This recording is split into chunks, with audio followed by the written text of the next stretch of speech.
Hello, this is Reverend Don Lewis coming to you from beautiful Salem. And our question tonight comes to us from Stephen the Odin Seeker. And Stephen remarks upon having always heard that in order to practice magic, one should be in the best health possible. And he asks whether his being a smoker will hinder his ability to learn and use magic. And my answer to this begins with the statement that it's always advantageous to be in the best health possible for any undertaking. And this is certainly true for magic as well. As we learn to work with higher and higher levels of energy, we often find these to be quite physically taxing. When you first begin to work with a higher level of energy, it can often be very draining, very exhausting. And the more stamina you have, certainly the better off you're going to be.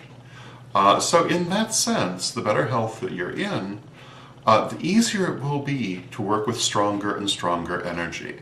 Having said that, however, I know people at all levels of health who practice magic quite effectively. And it certainly is not necessary to be a perfect specimen of any sort to do so. I know many people who have various disabilities, many people who have had various health difficulties, who have nonetheless been very good with magic.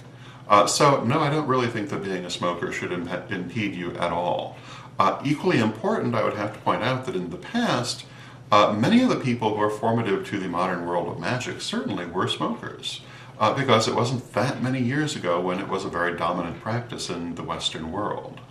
And it didn't stop them, so it shouldn't stop you. Having said that, it would probably be better if you yourself did stop smoking, but it really has nothing to do with your ability to practice magic, but with your overall health.